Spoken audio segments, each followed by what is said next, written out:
नमस्कार। अभी अभी खबर आई है कि केंद्रीय शिक्षा मंत्री धर्मेंद्र प्रधान जी इस्तीफा दे दिए हैं। जी, आप लोग को सही सुनाई दे रहा होगा, धर्मेंद्र प्रधान इस्तीफा दे दिए हैं। और हम अभी प्रयागराज में जन आंदोलन की शुरुआत ही किया गया था। अभी कुछ बच्चे ही आए थे और सबको धीरे धीरे आ रहा था, तभी ये सूचना सुनने को मिला कि प्रधान जी इस्तीफा दे दिया है। तो हम कई अंधभक्तों या अनपढ़ गंवारों से हम पूछना चाहते हैं भाई कि जब दिल्ली के प्रोटेस्टर अराजक तत्व हैं तो तुम्हारी सरकार बात क्यों मानी है? बताओ, सीआरपीएफ लगवा के, केंद्रीय फोर्स लगवा के उनको हटा दी होती, बात क्यों मानी है? और केंद्र पर शिक्षा मंत्री को इस्तीफा क्यों दिलवाई है भाई? जब तुम्हारी सरकार जानती है, तुम जानते हो, तुम्हारे सब कोई जानता है कि ये छात्र नहीं है, अराजक तत्व है, तो शिक्षा मंत्री जी इस्तीफा क्यों दिए हैं भाई?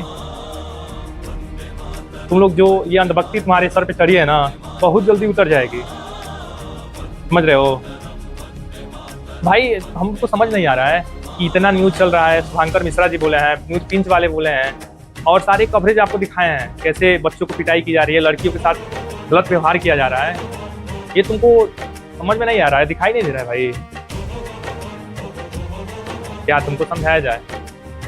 तुम्हारे साथ, तुम्हारे सामने ही सब कुछ हो रहा है, तुम्हारे मोबाइल पर सब कुछ देख रहे हो, तभी तुमको समझ नहीं आ रहा है।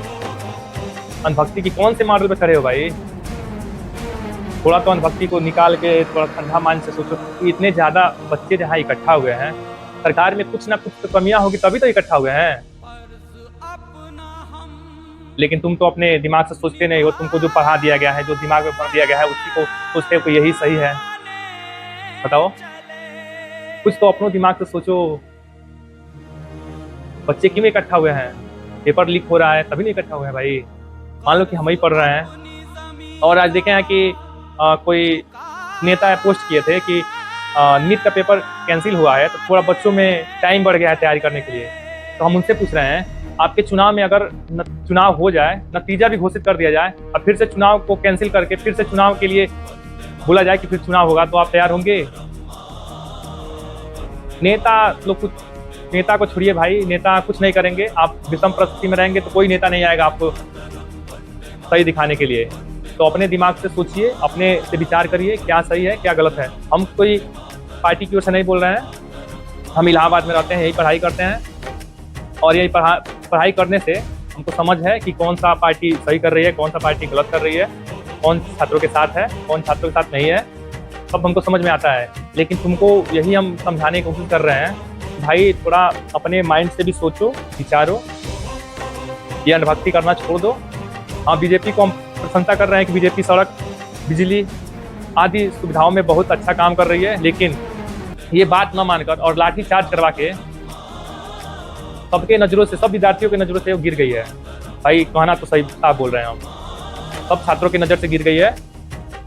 भाई इनको बात मानना ही था तो आज से 20 तारीख से पहले मान लिए होते। रिजाइन देना तो 20 तारीख से पहले दिलवा दिए होते। लाठीचार्ज करने की क्या जरूरत थी? 20 तारीख से पहले अगर मान लिए होते तो कोई लड़का संसद की ओर नहीं जाता, न लाठीचार्ज होती। ये एक नियम बना लिए हैं कि पहले लाठीचार्ज करो, फिर अपना बात जो बच्चे कर रहे हैं उसको माने हो। किसानों के साथ भी ऐसे हुआ था, किसान के साथ पहले लाठीचार्ज हुआ था, फिर सरकार उनकी बात मानी। ये कौन से नियम है बताइए?